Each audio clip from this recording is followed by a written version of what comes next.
The great alien court was silent for a moment. Then laughter broke the air, sharp, cruel, and echoing off the golden walls. 4 alien princesses, each dressed in shining royal robes, sat high upon the throne steps.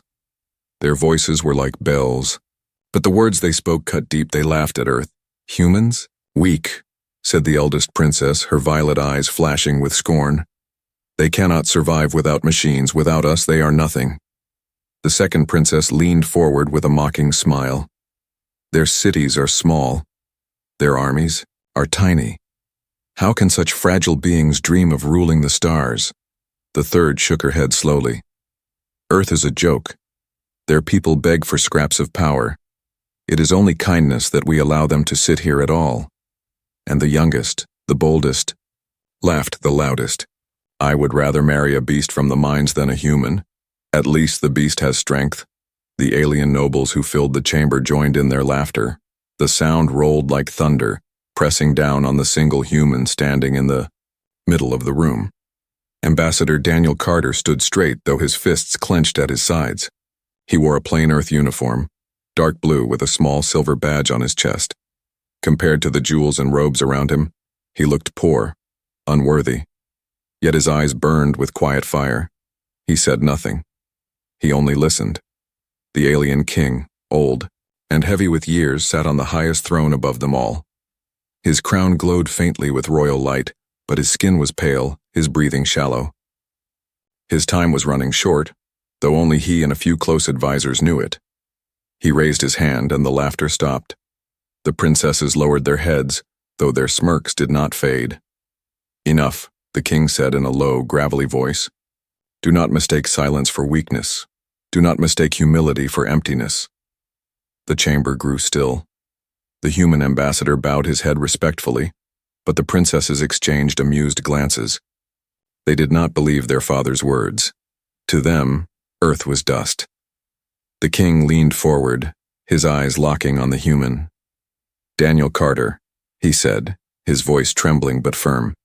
"Your people stand small, yet you endure. You rise again and again when others would fall. I see in humanity what others are blind to," the nobles murmured in confusion. The princesses frowned, unsettled by the seriousness in their father's tone. The king coughed, his body weak, and guards rushed to steady him. Still, he waved them away.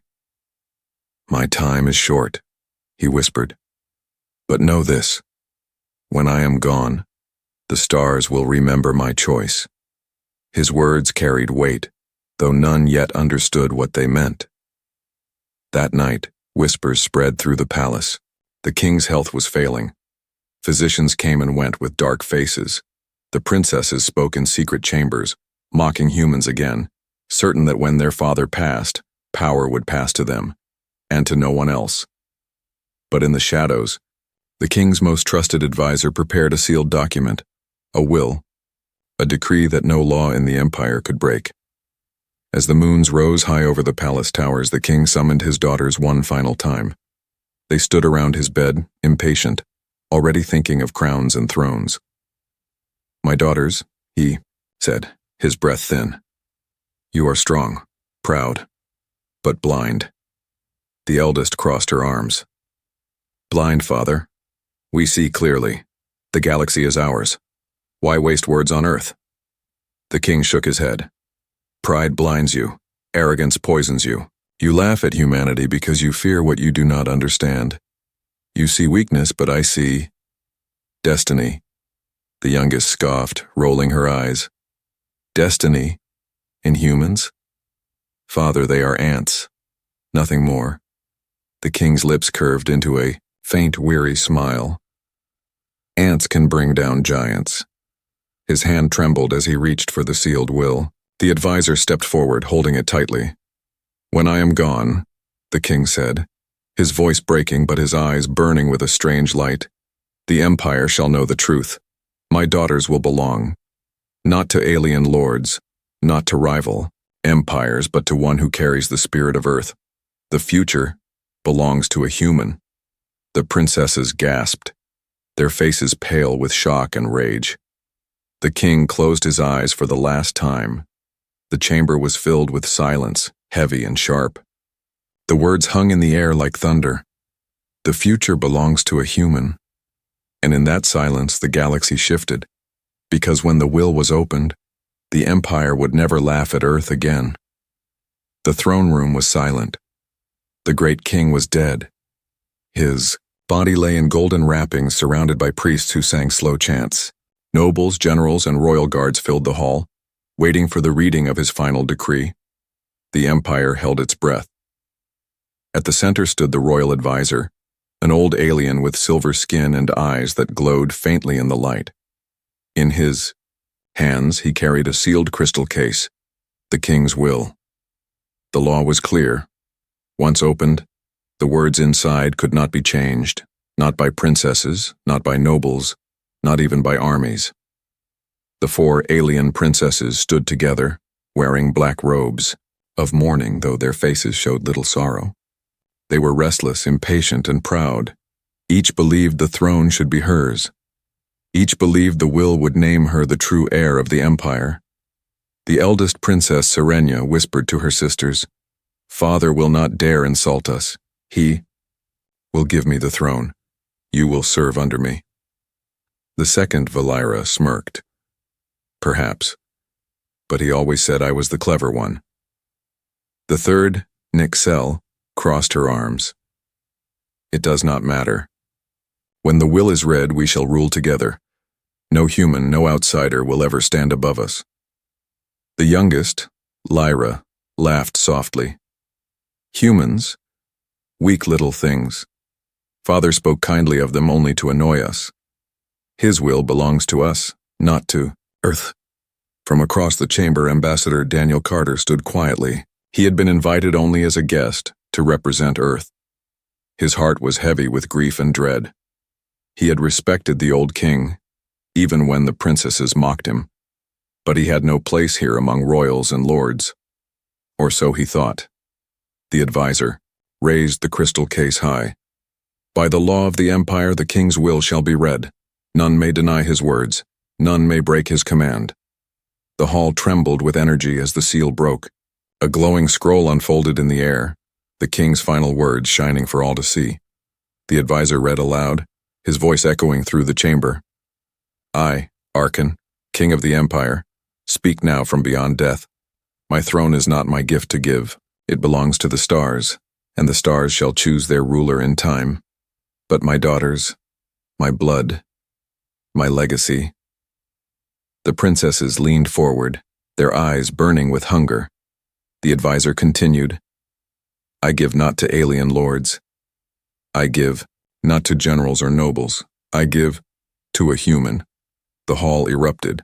Shouts, gasps, and cries of outrage filled the air. Nobles shouted in disbelief. Generals slammed their fists against armor. The princesses froze, their proud faces twisting into shock. The advisor's voice rose above the chaos.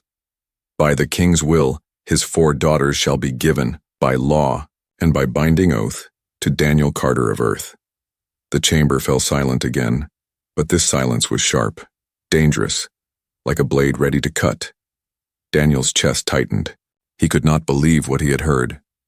Him, a human, inheritor of 4 alien princesses? He had come only to honor the king.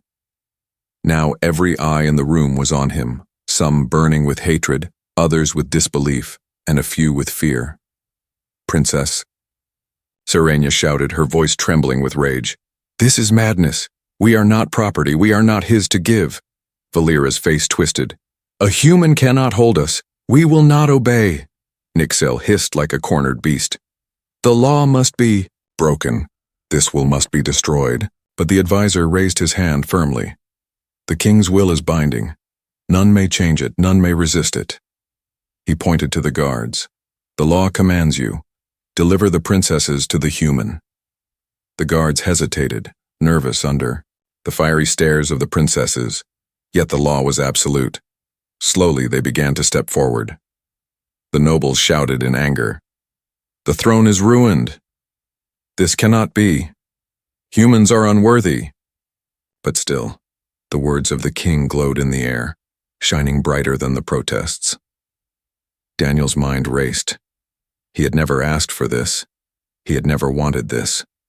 He opened his mouth to speak, but no words came. The weight of the moment pressed down on him like the gravity of a collapsing star. Lyra, the youngest princess, glared at him with pure hatred. "Do not think you are our master, human.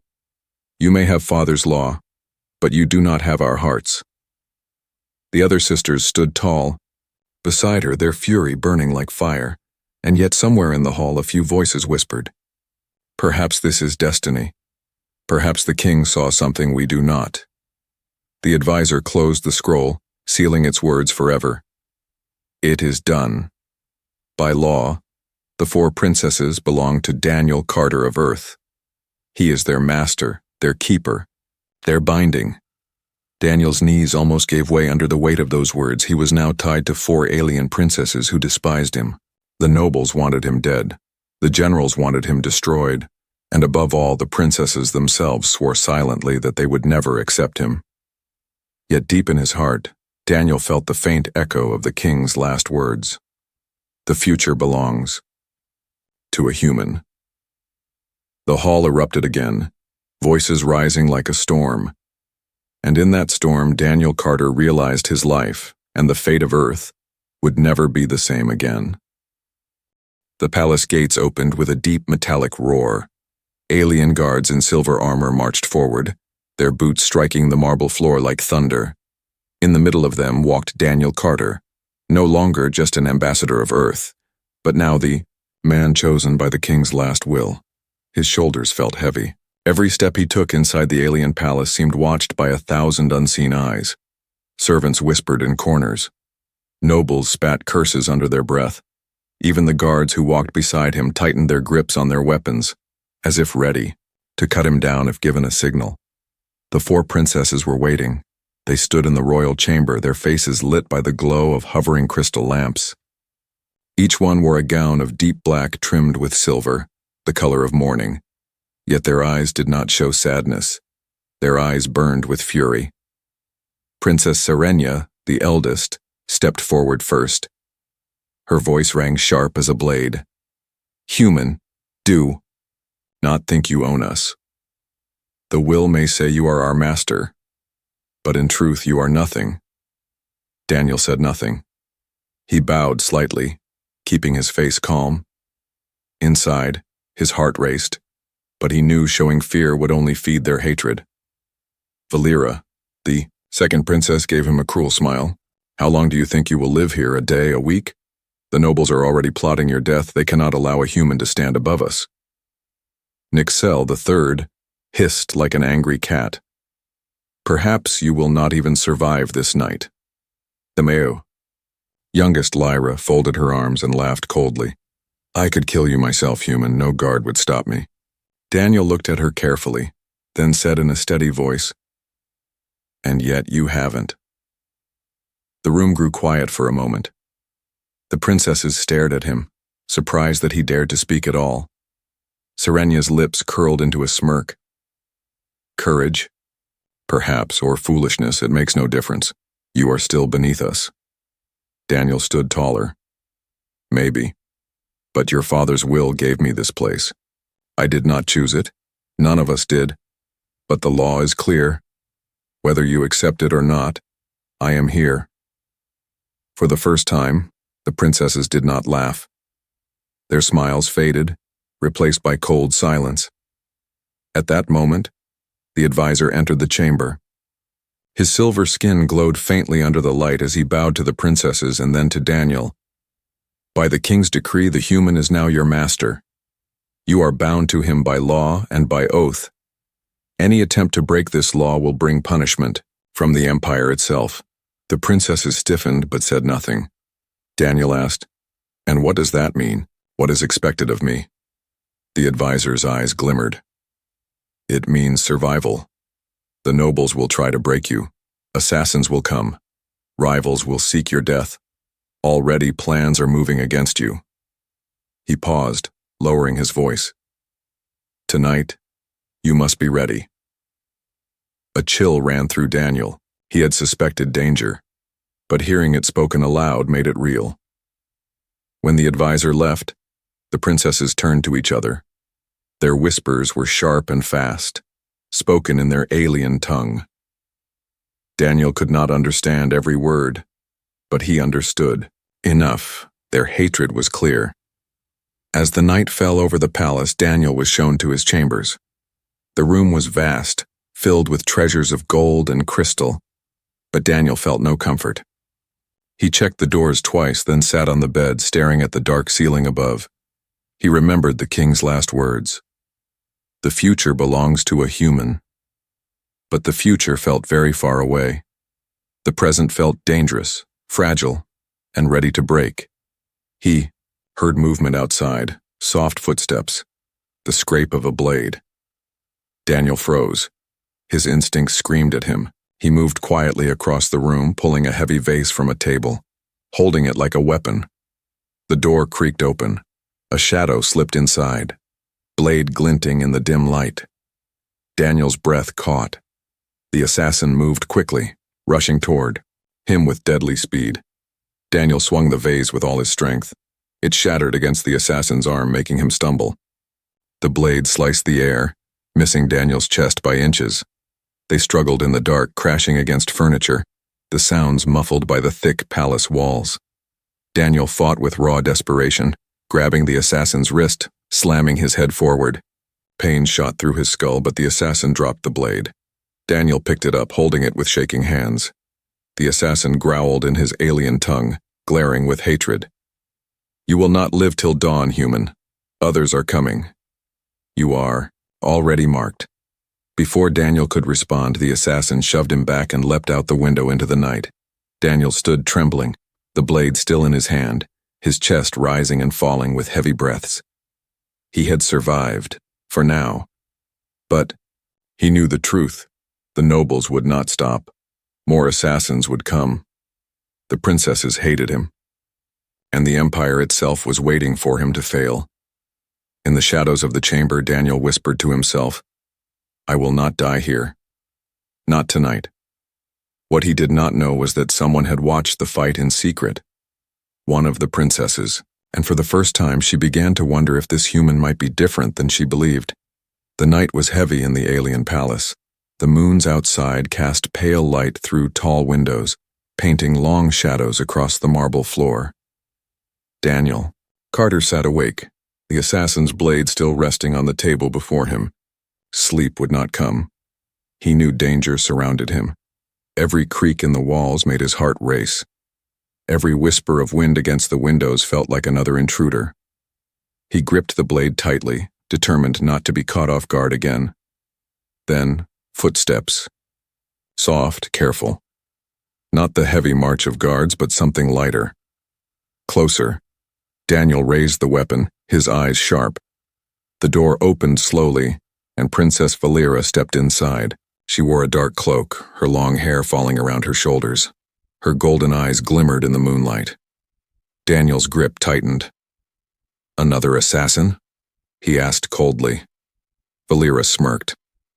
"If I wanted you dead, human, you would already be bleeding on the floor." Daniel kept the blade pointed at her. "Then why are you here?" She looked at him for a long moment, then spoke in a low, careful voice. "You survived tonight, that surprises me. Most humans would be corpses by now." "I'm not most humans," Daniel replied. Her smirk faded into something unreadable. "No, you are not." She stepped closer. "Listen carefully. The nobles will not stop. They see you as an insult, a disease brought by my father's will. They plan to strike again. Soon. And when they do, even my sisters may not protect you." Daniel narrowed his eyes. "So you admit it? One of you watched the attack?" Valera's gaze flickered. She did not deny it. Instead, she whispered, "You are in more danger than you realize. The palace walls are not your shelter. They are your prison." Before Daniel could question her further, she turned and slipped back into the hall, leaving only the sound of her footsteps fading into silence. Daniel sat in the dark, his thoughts heavy. Could he trust her? Or was this only another cruel game? Frere. Next day, the palace buzzed with whispers. The attack on Daniel had spread through the court like wildfire. Nobles muttered in anger, servants shared fearful rumors, and soldiers sharpened their blades with uneasy faces. The princesses, however, acted as if nothing had happened. At the morning council, Serenia sat tall, her voice cutting through the hall. The human is still alive. Then our nobles are weaker than I thought. Nixel sneered. Do not worry. There are many blades left in this empire. He cannot dodge them all. Lyra, the youngest, leaned forward, her tone mocking.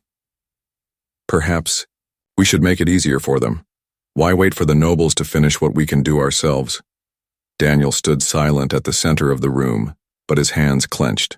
He wanted to shout at them, to demand respect, but he remembered the king's warning. Pride blinds you. He knew words would only fuel their fire. Instead, he looked at them calmly and said, I am still here. That is enough. The princesses frowned, unsettled by his steady voice. That night, the danger grew worse. Daniel was walking through a long corridor, guarded by 2 alien soldiers, when the torches suddenly went dark. A hidden dart flew through the air, striking one guard in the neck. He fell instantly. The second guard raised his weapon but was cut down by a shadowed figure. Daniel spun, pulling the blade from his belt. Another assassin dressed in black armor lunged from the darkness. Steel clashed against alien metal. Daniel barely blocked the strike, his arms shaking from the force. The assassin struck again and again, pushing him back toward the wall. Just as the blade was about to pierce his chest, another figure appeared. Valera. She slashed across the assassin's arm with her own hidden dagger. The attacker cried out, retreating into the shadows. Daniel gasped for breath, staring at her. Why help me? Valera's eyes burned with conflict. Do not mistake this for kindness, human. I do not like you. But if you die now, the empire will collapse into chaos. My sisters and I would become pawns of rival lords. I will not allow that. Daniel lowered his blade slowly. So you protect me. For yourself. Her lips curved into a faint, bitter smile. At least you understand. She turned and walked away, leaving Daniel once again with questions he could not answer. But not all the princesses were blind to Valera's actions.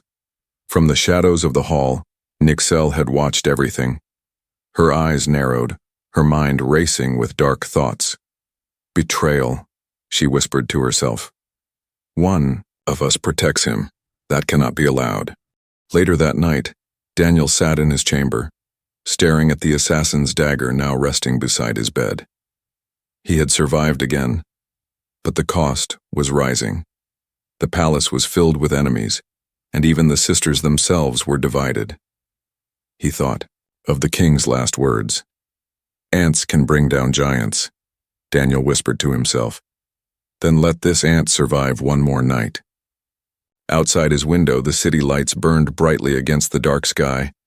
But in the palace, shadows moved silently, nobles plotting, assassins waiting, and one princess quietly torn between hatred and something she could not yet name. For Daniel Carter, the battle for survival had only just begun. The empire was no longer calm.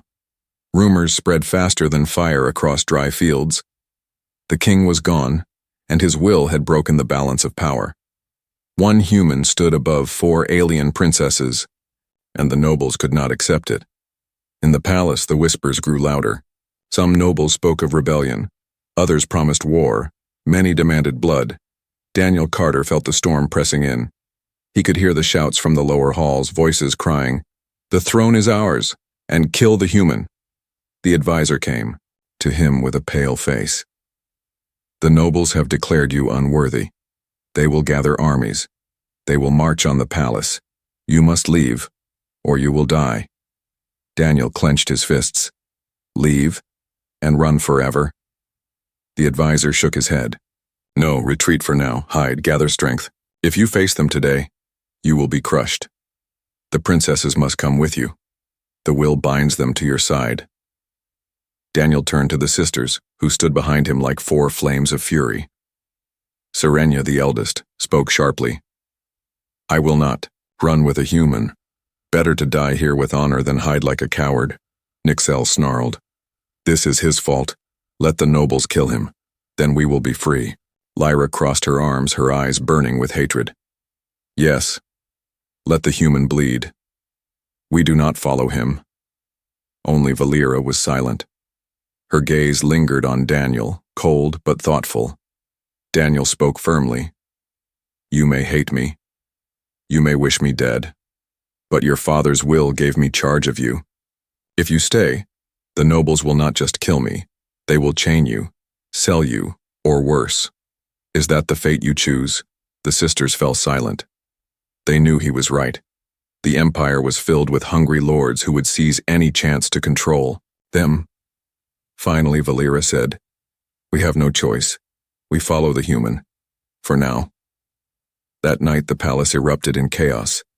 Soldiers loyal to the nobles stormed the gates. Blades clashed, torches burned, and the halls shook with the cries of battle. Daniel led the princesses through hidden passages shown to him by the advisor. Guards loyal to the king's last order fought to protect them, but many fell in the darkness. Serenia's voice dripped with anger as they moved. Look what you've brought, human, a throne of fire and blood. Daniel snapped back, his voice low and hard. I didn't choose this, but I won't let it break me. Or you. They burst into the palace, stables where sleek starships waited. Firelight glowed behind them as the palace walls cracked under the siege. An alien general's voice thundered across the courtyard. Seize them. The human dies tonight.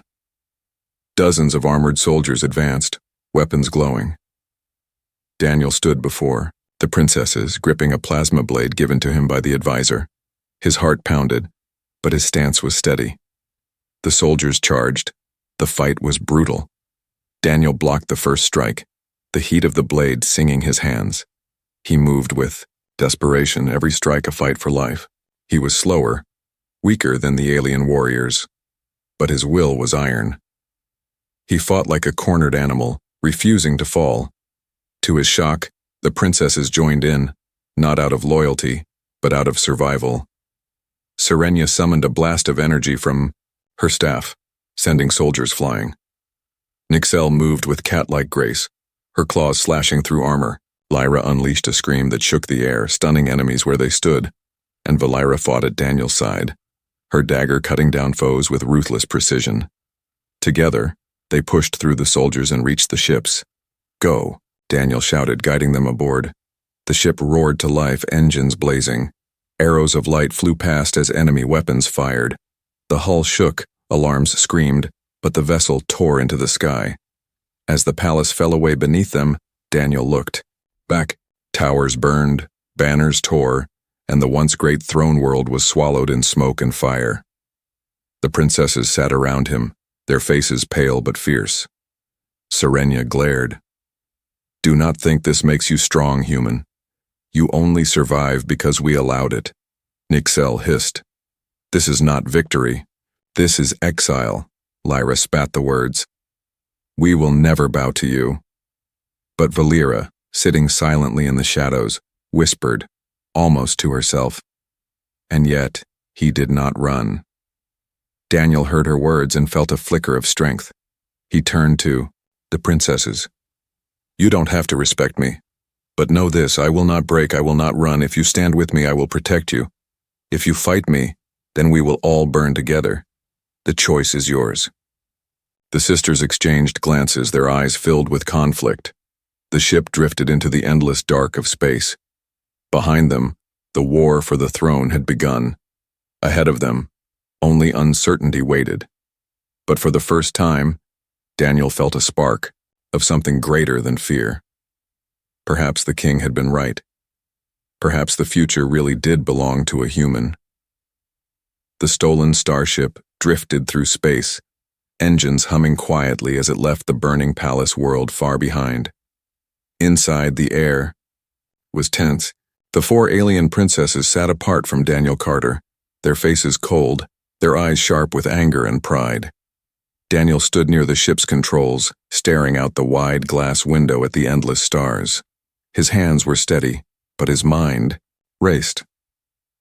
Behind them, the Empire was collapsing into war. Ahead of them, only shadows waited. At last, Serenia, the eldest princess, broke the silence. You saved us, human, but do not think it makes you our equal. You are still beneath us. Daniel turned slowly, his voice calm but firm. Maybe I am, but right now, you are alive because I fought beside you, and because of your father's will, whether you like it or not. We share the same fate. The word stung. Serenia looked away, her pride wounded. Valira leaned forward, her golden eyes fixed on him. The nobles will not stop. They will send ships to hunt us. They will chase us across the stars. Do you have a plan, human? Daniel's jaw tightened. We survive. We fight smart, not like them, with arrogance and power, but with strategy. Nixel laughed bitterly. Strategy? What army do you command? What power do you hold? You are one man, alone. Daniel stepped closer, his eyes hard. I may be one man, but humans have lived like this for centuries. Outnumbered, underestimated, always fighting to survive, and we always find a way. For the first time, the princesses were silent. His words carried weight they could not ignore. Days passed. The starship slipped through dangerous routes, avoiding patrols and enemy fleets. Daniel worked tirelessly, studying star maps, repairing systems, rationing food. The princesses watched him, surprised by his discipline. He did not sleep much, but he never complained. One night, Valera came to him quietly. Why do you keep fighting, human? You could abandon us, escape alone, hide among your people. Yet you stay. Daniel's eyes stayed on the stars. Because your father trusted me, and because if I run, Earth will be next. The nobles will not stop with me. They will come for my world. I will not let that happen. Valera studied him for a long moment, her expression unreadable. Then she said softly, Perhaps father saw something we did not. But the dangers of space soon found them. A fleet of warships bearing the banners of a rival lord intercepted their path. The starship shook as lasers struck its shields. Serenia cursed. We cannot outrun them, they are too many, Nixel hissed. Then we fight and die here. Daniel slammed his hand on the console. No, we outthink them. He quickly rerouted power, guiding the ship toward a nearby asteroid field. Massive rocks drifted in silence, spinning slowly in the void. Lyra sneered. You are mad. That is suicide. No pilot dares enter there. Daniel's eyes burned with determination. Then they will not expect us to survive. The ship plunged into the asteroid field. Enemy warships followed, firing wildly. Stones the size of mountains spun past, smashing against the larger vessels. Daniel weaved the ship through the chaos with steady hands, every movement precise. The princesses held their breath as rocks scraped the hull, sparks flying. One enemy ship struck an asteroid and exploded in a bright flash. Another was crushed between two colliding stones. The fleet scattered, unable to keep pursuit. When the starship emerged from the other side, the enemy was gone. They had survived.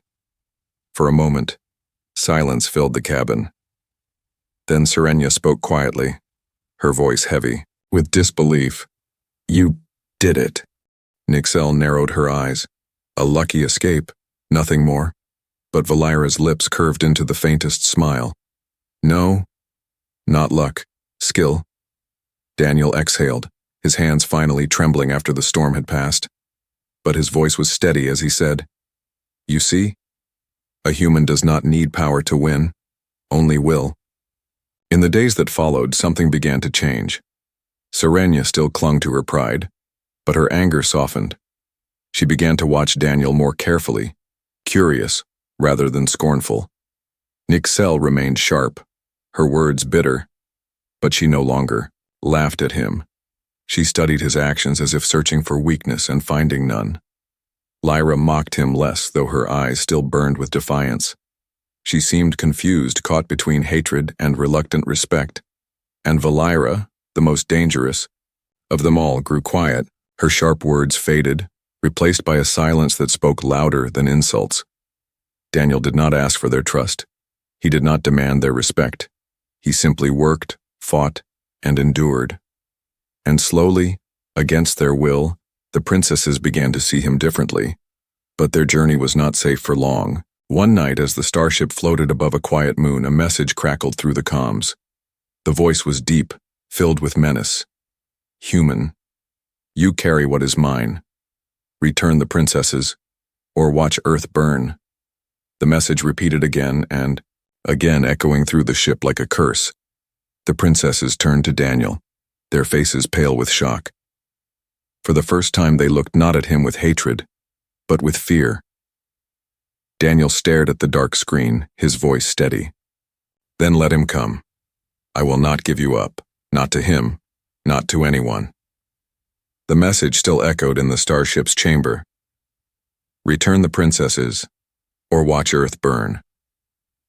Daniel Carter stood frozen for a moment, his jaw tight, his fists clenched.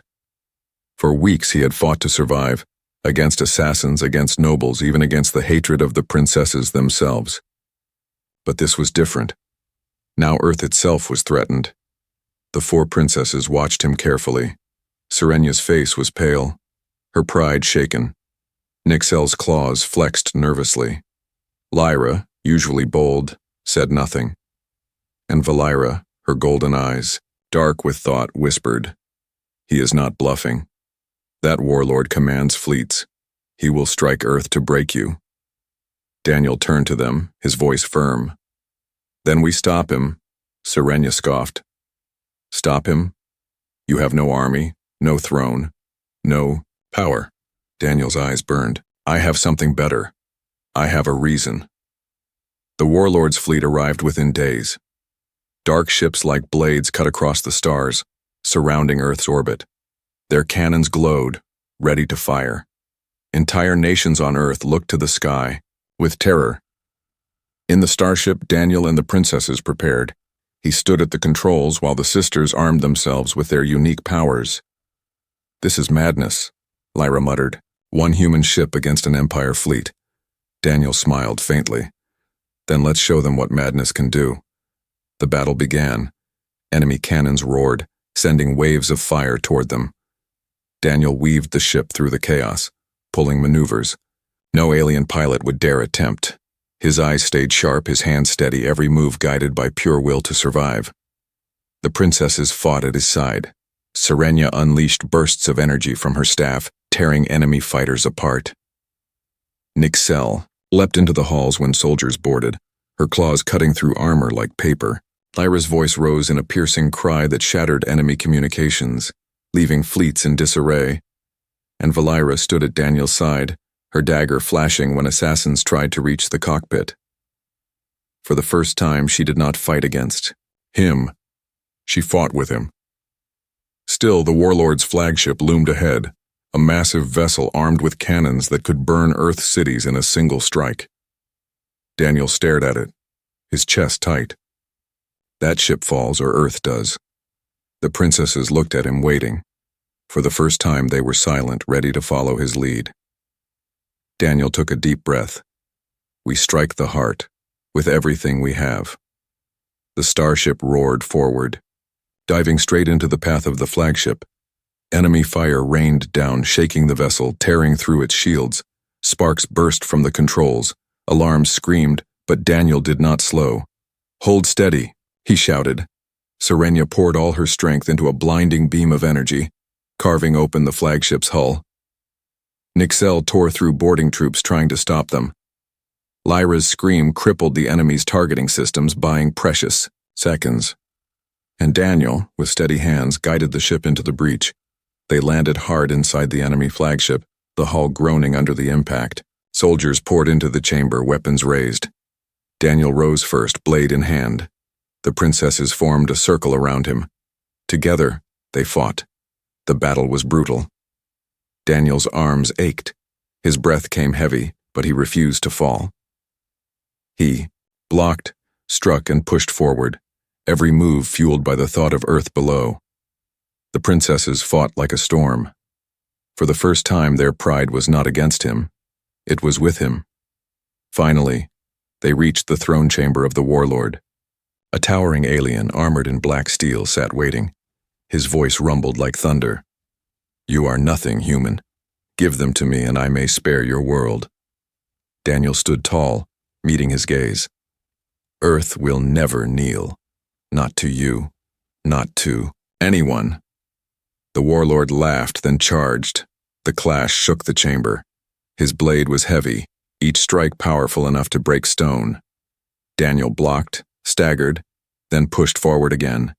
He could feel his body breaking, but his spirit burned, brighter. The princesses joined the fight, striking from all sides. Serena's energy beams cracked the warlord's armor. Nixel's claws cut deep. Lyra's scream made him stumble, and Valira's dagger pierced his side. At last, Daniel saw his chance.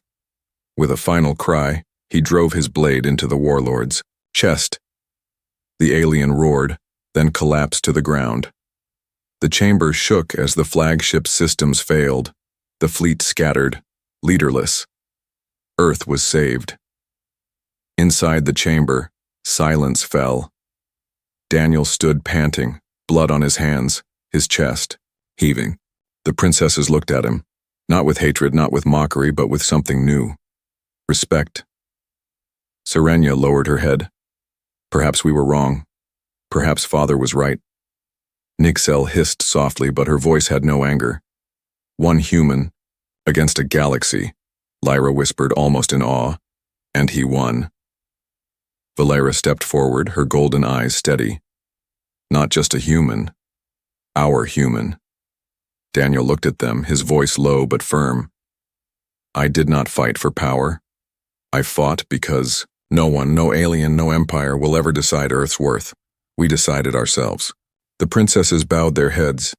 For the first time, they did not laugh at Earth. They stood beside him.